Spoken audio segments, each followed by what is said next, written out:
Bruce Orr reportedly bypassed his DOJ superiors to feed the FBI information from discredited dossier author Christopher Steele. Trump recently said he'd like to strip Orr's security clearance.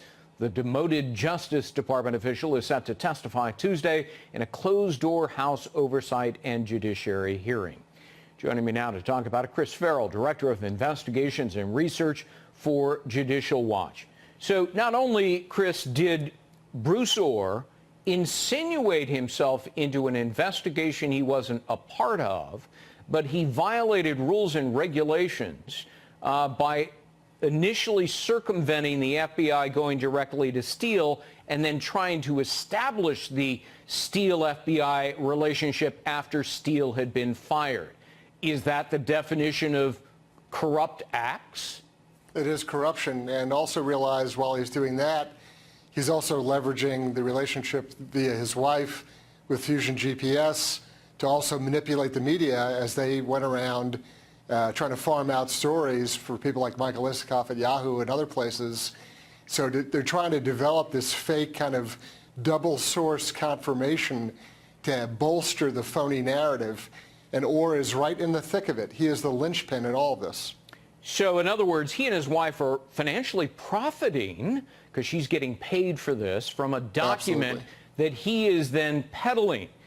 You know, the last time I checked, a federal law, bribery, gratuity statute, and other honest services fraud statute says you cannot use your public office for personal financial gains. It's a felony. And yet, it doesn't appear that there is a serious investigation of that by the Department of Justice. And in fact, Sessions hasn't even fired Bruce Orr, who richly deserves it. Yeah, I mean, why is he still walking around the Justice Department? Why has he been now for months once he was identified as a guy who not only tried to steer a presidential election and abuse his office, but then monetized it? He lined his pockets with cash, leveraging his wife's position, and who knows what the relationship was with Steele. So, I don't put anything past him in this regard. How low can you go? And why is Orr even wandering around? And look, the rest of the FBI, the entire leadership of the FBI has either been fired, resigned, retired. They're all playing golf, laughing at this. Right. And there appears to be zero consequences. And who do you blame for that? Jeff Sessions? Was the president right when he said he never took control of the Department of Justice? He hasn't done investigations into, I'm using the president's tweet, deleted emails, Comey's lies and leaks, Mueller's conflict, McCabe, Strzok, Page, Orr, et cetera, et cetera. I mean, it's a long list. It is a long list. And, I guess if you take the most expansive possible interpretation of the Russia hysteria, maybe that's how he's excusing himself. But look, this stuff predates the election. Right. This goes back to Hillary Clinton, sending classified material across her server years before. It's a ripe investigation that should be brought to a grand jury. And the problem is the deep state blocks it every step of the way. Sessions and to some extent President Trump as well had said there was going to be a serious investigation, a serious re-review of Hillary Clinton's emails. Betsy Woodruff several months ago said that was happening, although the Department of Justice won't comment on it. I suspect there is no review of Hillary Clinton's email case in which James Comey, wrongfully in defiance of the law, cleared her. What do you think? I agree, and the problem is, what's left over at state. All the people with guilty knowledge, or many of the people with guilty knowledge of Hillary Clinton's activities at state, are still there. These are deep state operators. They're the same people that are currently going to great lengths to undermine an elected government in Guatemala by shoveling money at them, trying to undermine, or trying to empower this UN official who's unaccountable. And the leadership of the State Department may be going in one direction, but all the political operators, all the deep state creatures, they don't give a damn. They're doing whatever they please. And people get away with this stuff all the time. In my book, The Russia Hoax, I spend several chapters talking about the conduct of James Comey. There it is, #1, 3 weeks in a row on the New York Times bestseller list. Thank you very much. You can pick it up in bookstores anywhere. But James Comey, now, does it look to you like he deceived Congress when he said that they had, let me get the exact words, reviewed all of the communications on the Wiener laptop?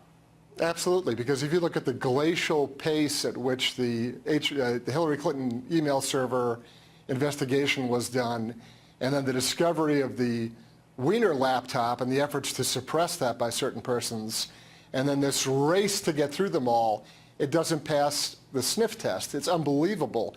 They take forever to do the most cursory, basic sort of efforts on the server, and then they magically know how to go through hundreds of thousands of emails in a matter of days. Right. It's preposterous, and he's utterly unbelievable. Well, and it turns out, you know, Comey was talking about the wizardry and wonder of computer technology when, in fact, it was a computer glitch and technical error that prevented them from doing it, and yet they represented that they had reviewed it all. I mean, it's and to this day, in court hearings in the last week, we hear the same story out of the Department of Justice about glitches. Yeah, they must think Americans are just profoundly stupid. They do. I mean, they think they're going to throw a fastball right past it, and no one's going to even blink. Chris Farrell. Always good to see you, Chris. Thanks very much. But new information discovered by Judicial Watch showing the involvement of the FBI in helping push the Trump dossier, which you'll remember was largely funded by the Clinton campaign and was filled with Russian disinformation that was meant to discredit not Hillary Clinton, but Mr. Trump. So is Mr. Mueller investigating that side of the Russian collusion story? Here now is Tom Fitton, Judicial Watch President. Tom, great to see you. Let's first talk about what you got. It was heavily redacted, but does it show definitively that the FBI was actually paying one of the authors of the Trump dossier? Well, Christopher Steele, who was hired by Fusion GPS, who had been hired by the Clinton campaign and DNC, met with the FBI at least 13 times in 2016. 11 of those times resulted in payments to Mr. Steele.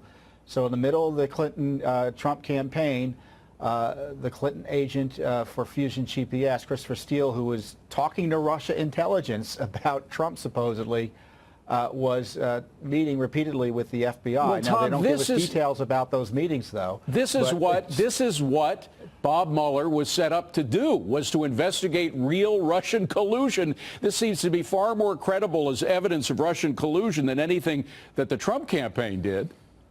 Well, you know, and as disturbingly, in November, they deemed him not useful as a confidential human source anymore. Yet they continued to tell the court his information was reliable in terms of getting those FISA warrants, spy warrants, on Carter Page and the Trump team. Real abuse, and I think the FBI, who at the FBI was meeting with him, we don't know. Was it Peter Strzok? Did James Comey know that this Clinton campaign agent was in the FBI at least a dozen times in 2016, and that doesn't count the times he and his people were meeting through his wife Nellie Orr, Bruce Orr, at the Justice Department after he was cut off supposedly by the FBI. Well, there's another point. Tom. Forgive me for interrupting, but this meeting that everybody's talking about between Donald Trump Jr. and the Russian agent, that Russian agent met before and after the Trump Jr. meeting with members of Fusion GPS. What was that all about? I mean, if there was collusion between her and the Trump campaign, there was also collusion between her and the Hillary campaign through Fusion. Fusion GPS was working for Russian fronts to discredit a critic of the Putin regime, and the lawyer involved in that effort was the lawyer behind the meeting at Trump Tower. It's just, it's mind-boggling what went on, and for the Mueller operation to focus solely on Trump collusion shows you that there's this politicization of the special counsel operation. Tom, I have to jump to the final point because we heard Adam Schiff at the beginning suggest that the Russians are now interfering on Donald Trump's side with the 2018 midterm elections. But if anything, it's exactly the opposite again. We got that Facebook story last week.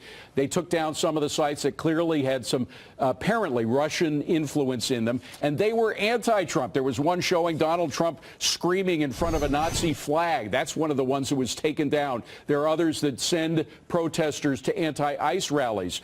If there was Russian collusion with anybody in the United States, it was against Trump, not in favor of him.